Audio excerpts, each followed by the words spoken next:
19. Use spiritual lures. Religion is the most seductive system that mankind has created. Death is our greatest fear, and religion offers us the illusion that we are immortal, that something about us will live on.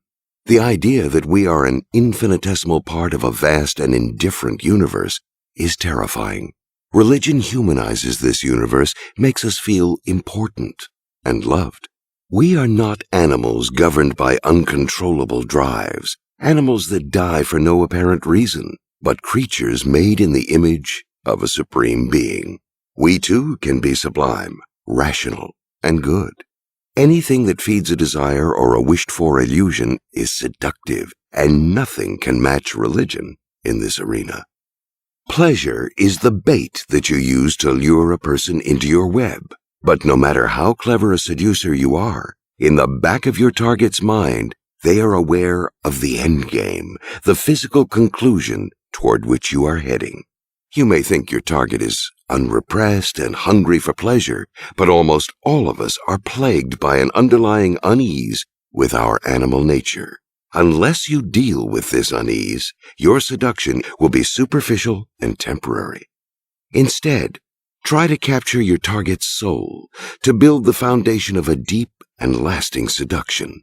Lure the victim deep into your web with spirituality, making physical pleasure seem sublime and transcendent.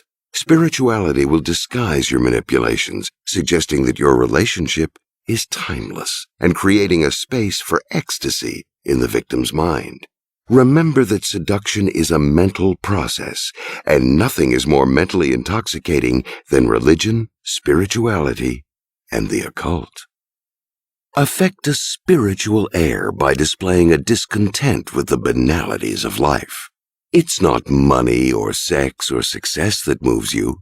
Your drives are never so base. No, something much deeper motivates you. Whatever this is, keep it vague, letting the target imagine your hidden depths. The stars, astrology, fate are always appealing. Create the sense that destiny has brought you and your target together.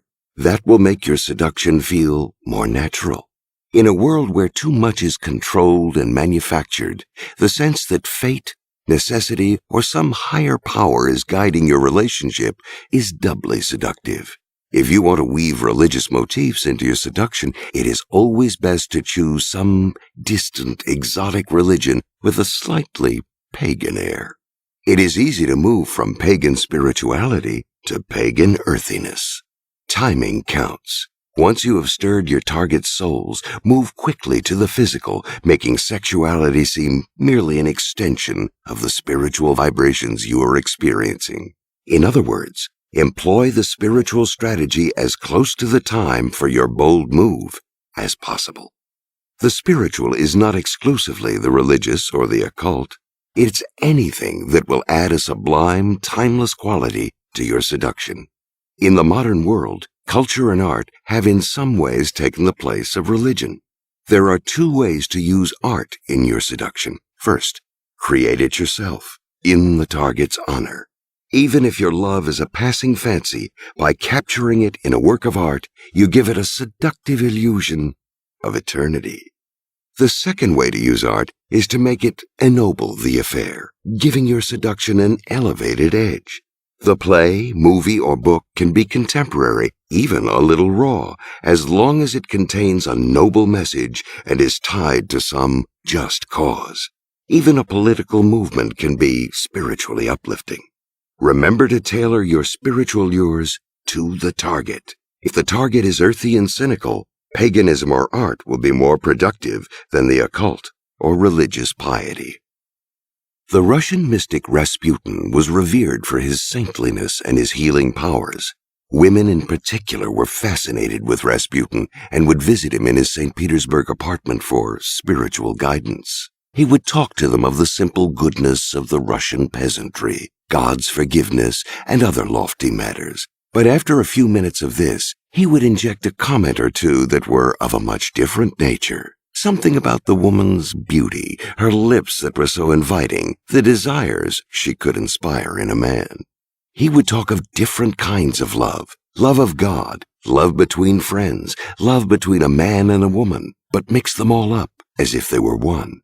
Then, as he returned to discussing spiritual matters, he would suddenly take the woman's hand or whisper into her ear. All this would have an intoxicating effect. Women would find themselves dragged into a kind of maelstrom, both spiritually uplifted and sexually excited. Hundreds of women succumbed during these spiritual visits, for he would also tell them that they could not repent until they had sinned, and who better to sin with than Rasputin?